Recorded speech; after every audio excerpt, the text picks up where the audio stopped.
केजरीवाल की गारंटी है तो मैं इसकी गारंटी लेता हूं कि मैं अब इंडिया गठबंधन की सरकार बनने के बाद इन सब गारंटियों को मैं अपने सभी साथियों से पूरी करवाऊंगा। ये जो गारंटी हैं 10, ये एक तरह से नए भारत का विजन है। इनमें कई ऐसे काम हैं जो पिछले 75 साल में हो जाने चाहिए थे, जो भी कारण रहे नहीं हो पाए। इनमें कई ऐसे काम हैं जिनके बिना कोई भी राष्ट्र शक्तिशाली नहीं बन सकता। मूलभूत काम है, किसी भी राष्ट्र की फाउंडेशन का काम है, नींव रखने का काम है। उसके बिना राष्ट्र आगे नहीं बढ़ सकता। उन कामों को युद्ध स्तर के ऊपर अगले 5 साल के अंदर पूरा किया जाएगा। इसमें वो गारंटियां हैं जो इस देश के लोगों को महंगाई और रोजगार से छुटकारा दिलाएंगी, उनसे उन लोगों को रिलीफ दिलवाएंगी। आजकल देश में मोदी की गारंटी की भी चर्चा चल रही है। मोदी जी की पुरानी गारंटियों के बारे में मैं थोड़ा सा नजर डालना चाहूंगा। जनता तय कर लेगी कि मोदी की गारंटी पे विश्वास करना है कि केजरीवाल की गारंटी पे विश्वास करना है। मोदी जी ने गारंटी दी थी 15 लाख रुपए हर एक के अकाउंट में जमा कराएंगे, वो उन्होंने नहीं कराए। मोदी जी ने गारंटी दी थी हर साल 2 करोड़ रोजगार तैयार किए जाएंगे, वो उन्होंने नहीं किए। मोदी जी ने गारंटी दी थी स्वामीनाथन रिपोर्ट लागू करके उसके हिसाब से किसानों को फसलों के दाम दिए जाएंगे, उन्होंने प्रधानमंत्री बनने के बाद इसको खारिज कर दिया कि मैं नहीं करूंगा। मोदी जी ने गारंटी दी थी कि 2022 तक किसानों की इनकम डबल हो जाएगी, वो नहीं की उन्होंने। मोदी जी ने गारंटी दी थी कि 2022 तक इस देश के हर घर के अंदर 24 घंटे बिजली का इंतजाम किया जाएगा। आज भी देश के कोने कोने तो छोड़िए, देश के कई शहरों के अंदर बिजली के लाले पड़े हुए हैं, बिजली के बड़े बड़े लंबे लंबे पावर कट लगते हैं। मोदी जी ने गारंटी दी थी कि 15 अगस्त 2022 तक साबरमती और बॉम्बे के बीच में बुलेट ट्रेन चालू की जाएगी। अभी तक बुलेट ट्रेन का दूर दूर तक कोई नामो निशान नहीं है। मोदी जी ने गारंटी दी थी 100 स्मार्ट सिटीज बनाई जाएंगी। अब तो शायद ये प्रोजेक्ट ही खत्म हो गया, कोई स्मार्ट सिटीज। इस तरह की ढेरों गारंटी दी थी जो कि कोई गारंटी पूरी नहीं हुई। इसके पहले जब जब चुनाव आए, केजरीवाल ने गारंटी दी थी दिल्ली में और पंजाब में बिजली मुफ्त करेंगे, हमने बिजली मुफ्त कर दी। हमने गारंटी दी थी बिजली 24 घंटे करेंगे, हमने बिजली 24 घंटे कर दी। हमने गारंटी दी थी शानदार स्कूल बनाएंगे, हमने बच्चों की शिक्षा के लिए शानदार स्कूल बनाए। हमने गारंटी दी थी मोहल्ला क्लिनिक बनाएंगे, हमने जितनी गारंटी दी थी सारी गारंटी पूरी की। तो एक तरफ है मोदी की गारंटी, एक तरफ है केजरीवाल की गारंटी। मोदी की गारंटी का हम देख चुके हैं कि मोदी की गारंटी यकीन करने का लायक नहीं है। और अब तो अगली साल चूंकि मोदी जी रिटायर होंगे, तो उनकी रिटायरमेंट के बाद मोदी की गारंटी कौन पूरी करेगा, इसका भी कोई वो नहीं है। और केजरीवाल की गारंटी, केजरीवाल यही है, कहीं नहीं जा रहा, तो केजरीवाल की गारंटी पूरी करने की गारंटी केजरीवाल लेता है। 10 गारंटी क्या है मैं एक एक करके बताता हूं। सबसे पहली गारंटी है देश के अंदर 24 घंटे बिजली का इंतजाम करेंगे। कैसे करेंगे? हमारे देश में 3 लाख मेगावाट बिजली प्रोड्यूस करने की क्षमता है, कैपेसिटी है। देश की पीक डिमांड, गर्मियों के अंदर पीक डिमांड देश की सबसे ज्यादा डिमांड होती है 2 लाख मेगावाट। तो आज हमारा देश जितनी बिजली पैदा कर रहा है, पैदा कर सकता है, जितनी डिमांड है उससे कहीं ज्यादा बिजली पैदा करने की हमारी क्षमता है। लेकिन मेरे घर के अंदर फिर भी पावर कट लग रहे हैं। क्यों? मैनेजमेंट खराब है। दिल्ली में भी यही हाल था, पंजाब में भी यही हाल था। बिजली तो थी लेकिन मैनेजमेंट खराब था। हमने मैनेजमेंट ठीक करके दिल्ली में भी 24 घंटे बिजली का इंतजाम किया, पंजाब में भी किया, देश में भी करके दिखा सकते हैं क्योंकि हमें एक्सपीरियंस है। देश के गरीब लोगों को बिजली मुफ्त दी जाएगी। दिल्ली में करके दिखाई, पंजाब में करके दिखाई, पूरे देश के अंदर फ्री कर सकते हैं। 1.25 लाख करोड़ रुपए का खर्चा आएगा। एक ही कैलकुलेशन करके लाया हूं मैं हवा में गारंटी नहीं देता। केजरीवाल की गारंटी एक ब्रांड है मार्केट के अंदर। अगर हम कुछ बोलते हैं तो वो पूरी करते हैं। तो 1.25 लाख करोड़ रुपए का खर्चा आएगा। 1.25 लाख करोड़ रुपए हम इंतजाम करेंगे। 1.25 लाख, उसके अंदर पूरे देश के गरीबों को 200 यूनिट बिजली मुफ्त मिल सकती है। आज भी हमारे देश के गरीब लोगों को ये बिजली की पहली गारंटी थी। दूसरी गारंटी है शिक्षा की। कोई भी देश तब तक तरक्की नहीं कर सकता जब तक उसके हर बच्चे को अच्छी शिक्षा का इंतजाम ना कर दिया जाए। अगर किसी देश के अंदर ढेरों लोग अनपढ़ हैं, अगर किसी देश के अंदर ज्यादा बच्चे, कई बच्चों को बिलो स्टैंडर्ड, सब क्वालिटी, गंदी बेकार शिक्षा मिलती है, वो देश कभी आगे नहीं बढ़ सकता। आज हमारे देश के अंदर सरकारी स्कूलों का बुरा हाल है। 10 लाख सरकारी स्कूलों के अंदर 18 करोड़ बच्चे पढ़ते हैं जिनका कोई भविष्य नहीं है। दिल्ली के अंदर हमने करके दिखाया, पंजाब के अंदर करके दिखाया। देश के सारे सरकारी स्कूलों को शानदार बनाएंगे, अच्छे बनाएंगे, प्राइवेट स्कूलों से भी बेहतर बनाएंगे। और इस देश के अंदर पैदा होने वाले हर बच्चे के लिए, चाहे वो अमीर का बच्चा हो चाहे गरीब का बच्चा हो, अच्छी, शानदार और फ्री शिक्षा का इंतजाम किया जाएगा। अगर आप अमीर हैं, अपने बच्चे को प्राइवेट में भेजना चाहते हैं, भेजिए। लेकिन आप अगर सरकारी स्कूल में अपने बच्चे को भेजते हैं तो प्राइवेट स्कूल से किसी 1% भी कम नहीं होगी उस शिक्षा की क्वालिटी। ऐसी शिक्षा का इंतजाम गांव-गांव के कोने-कोने, देश के कोने-कोने में अच्छी शिक्षा का इंतजाम करेंगे। दिल्ली में किया, पंजाब में किया, हमें करना आता है, हमारी नीयत है। हम ये काम आजादी के वक्त हो जाना चाहिए था लेकिन नहीं हुआ। देर आए दुरुस्त आए। आजादी के 75 साल बाद भी हो गया तो बहुत अच्छी बात है। इस काम को करने के लिए 5 लाख करोड़ रुपए लगेंगे। 2.5 लाख करोड़ रुपए केंद्र सरकार देगी, 2.5 लाख करोड़ रुपए राज्य सरकार देगी।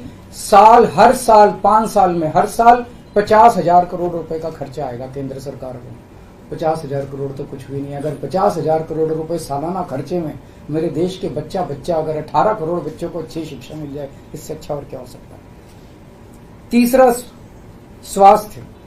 अगर मेरे देश की जनता स्वस्थ होगी, बीमारी नहीं होगी, तो देश तरक्की करेगा। पढ़ी लिखी जनता होगी, स्वस्थ जनता होगी, तो ये 140 करोड़ लोग ही तो इस देश को आगे ले जाएंगे। कोई एक प्रधानमंत्री थोड़ी देश को आगे ले जाता है, जनता आगे ले जाती है।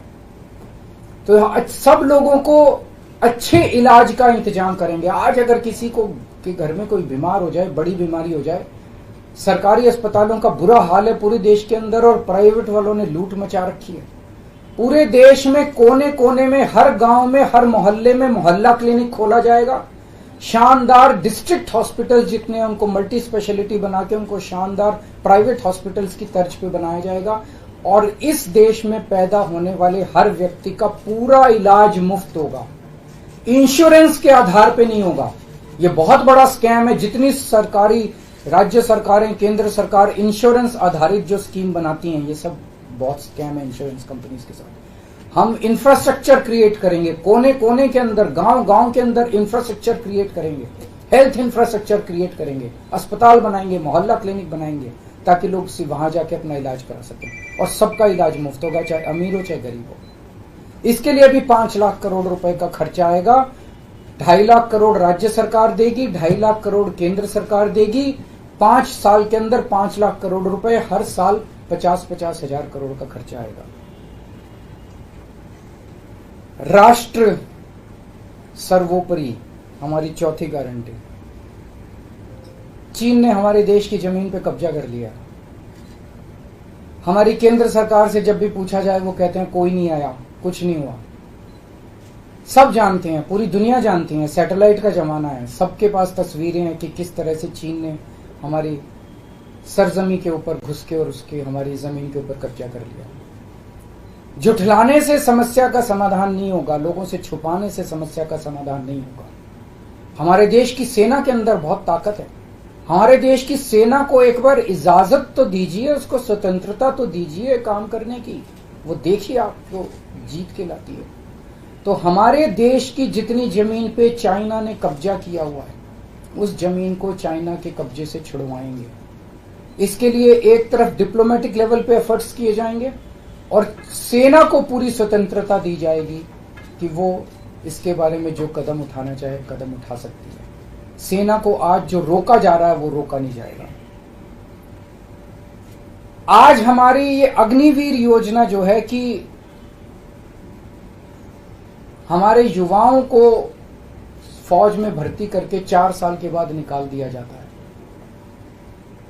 लोगों की एक ओनरशिप नहीं बनती। 4 साल के बाद अगर आप निकाल देंगे तो एक तरह से हम सेना को सबसे कटिंग एज लेवल के ऊपर हम कमजोर कर रहे हैं। ये अग्निवीर योजना सेना के लिए भी बहुत हानिकारक है और जो बच्चे युवा हमारे अग्निवीर बन के जा रहे हैं वो लोग भी बहुत त्रस्त हैं।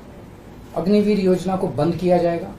जितने बच्चों को अभी तक अग्निवीर में शामिल किया जाए उनको पक्का डिक्लेयर किया जाएगा। उनको पक्का राष्ट्रीय सम्मान भी नहीं मिलता संस्कार के समय, तो उनको पक्का किया जाएगा, उनको पक्का डिक्लेयर किया जाएगा। और सेना के अंदर ये ठेकेदारी के ऊपर एक तरह से कच्चे में अग्निवीर तो कच्ची नौकरी हुई ना, कच्ची नौकरी ये बंद की जाएगी और वापस पक्के के अंदर बच्चों को लिया जाएगा। और सेना को ये अग्निवीर योजना लाए थे क्योंकि केंद्र सरकार का मानना था कि सेना के ऊपर उनकी तनख्वाह और उनकी पेंशन के ऊपर पैसा ज्यादा खर्च हो रहा है। सेना के ऊपर, उस देश की सुरक्षा के ऊपर जितना पैसा खर्च करने की जरूरत है उतना पैसा खर्च किया जाएगा। देश की सुरक्षा के साथ खिलवाड़ नहीं किया जा सकता। छठी गारंटी किसानों के लिए। किसानों को आप इज्जत की जिंदगी दे सकते हैं अगर आप उनको उनकी फसलों के पूरे दाम दे दें। किसान कोई भीख नहीं मांग रहा, किसान अपना हक मांग रहा है। किसान अपनी बारिश में, धूप में मेहनत करके और अपनी फसल उगाता है और उसके बाद जब उसको फसलों के पूरे दाम नहीं मिलते तब वो अपने ऋण नहीं चुका पाता, आत्महत्या करने के लिए मजबूर होता। अगर आप उसकी फसलों के दाम सुनिश्चित कर दें तो किसान को आपसे कोई फेवर नहीं चाहिए। स्वामीनाथन रिपोर्ट के आधार के ऊपर किसानों को उनकी फसलों के सभी फसलों के पूरे दाम एमएसपी के आधार पर पूरे दाम दिलवाए जाएंगे। 7वीं गारंटी, दिल्ली को पूर्ण राज्य का दर्जा दिलवाया जाएगा, जो दिल्ली वासियों को कई दशकों से दिल्ली के लोगों का हक है। बेरोजगारी, आज पूरे देश का युवा बेरोजगारी से त्रस्त है। इसके लिए हमने बहुत डिटेल्ड प्लानिंग की है। हमारे मंत्रियों ने, हमारी टीम ने बैठ के, सब लोगों ने बैठ के कि 1 साल के अंदर 2 करोड़ रोजगार का इंतजाम किया जाएगा ताकि हमारे युवकों को बेरोजगारी से निकाला जा सके। ये प्रोडक्टिव और इफेक्टिव एम्प्लॉयमेंट होगी। भ्रष्टाचार, बीजेपी की वॉशिंग मशीन को चौराहे के ऊपर खड़ा करके तोड़ा जाएगा। बीजेपी की वॉशिंग मशीन इस देश का भ्रष्टाचार का सबसे बड़ा कारण है। सबसे बड़ा सोर्स जो है वो बीजेपी की वॉशिंग मशीन है। ईमानदार लोगों को जेल भेजने और बेईमानों को संरक्षण देने की आज जो मौजूदा व्यवस्था है, इस व्यवस्था को समाप्त किया जाएगा।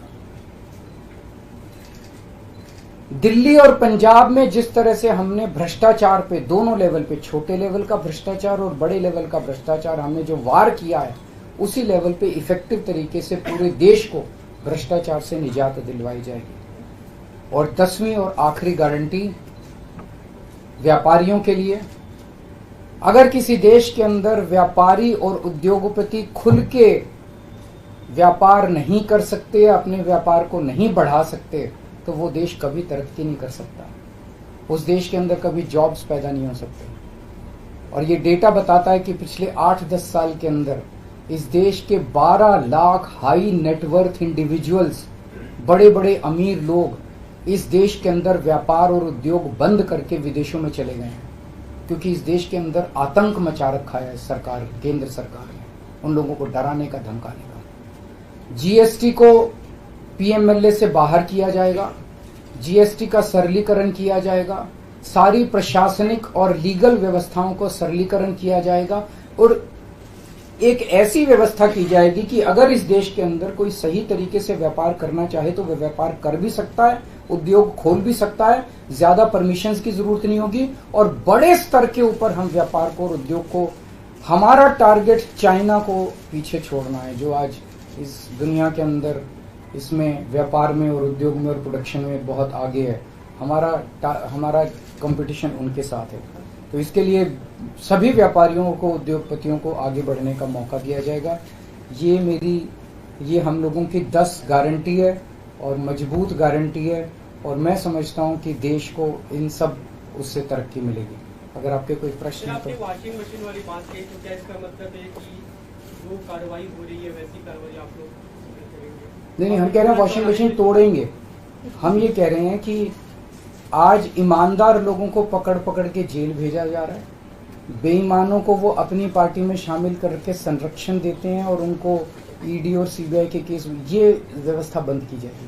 जो असली बेईमान है, जिन्होंने असली में बेईमानी की है, उन लोगों को पकड़ा जाएगा। इस तरह से पॉलिटिकल तरीके से विक्टिमाइजेशन बंद किया जाएगा। कल प्रधानमंत्री की उम्र को लेकर जो बात की, उसमें गृह मंत्री का बयान है, उन्होंने कहा कि जो भाजपा के कानून में ऐसी बात नहीं लिखी हुई है और देश भर के लोग चाहते हैं उत्तर से दक्षिण तक की नरेंद्र मोदी प्रधानमंत्री। देखिए, कल मैंने बोला था कि मैंने क्या बोला था, 2014 में प्रधानमंत्री जी ने खुद ने कानून बनाया था, अपने नियम बनाए थे बीजेपी के लिए कि 75 साल की उम्र होने पे भारतीय जनता पार्टी के अंदर उनको कोई भारतीय जनता पार्टी अपने किसी भी नेता को किसी तरह की कोई जिम्मेदारी नहीं देगी और उनको रिटायर किया जाएगा। उस नियम के आधार पे आडवाणी जी को रिटायर किया गया, मुरली मनोहर जोशी जी को रिटायर किया गया, सुमित्रा महाजन जी को रिटायर किया गया, यशवंत सिन्हा जी को रिटायर किया गया, रीता बहुगुणा जोशी जी को रिटायर किया गया, संतोष गंगवार जी को, कई लोगों को रिटायर किया गया, यशवंत सिन्हा जी को रिटायर किया गया। तो कल जब मैंने कहा कि उस नियम के हिसाब से 17 सितंबर 2025 यानी कि अगले साल प्रधानमंत्री जी जब 75 साल के हो जाएंगे तो वो भी रिटायर हो जाएंगे। जब मैंने ऐसे कहा तो कल मैंने देखा कि बीजेपी के बहुत सारे नेताओं ने ये कहा कि वो नियम 75 साल वाला मोदी जी के ऊपर लागू नहीं होता। तो मैं समझता हूं कि जब भी ऐसा कुछ होता है, जब किसी पार्टी के सबसे बड़े नेता के ऊपर कोई टिप्पणी की जाती है तो जाहिर तौर पे उनकी पार्टी के लोग उनको उनके समर्थन में बोलते हैं, लेकिन मैं समझता हूं कि प्रधानमंत्री जी ने कुछ नहीं बोला। अभी उनकी पार्टी के नेता कह रहे हैं कि नहीं, हम उनको रिटायर नहीं होने देंगे, ये उनकी भावना है, उनके पार्टी के नेताओं की भावना है।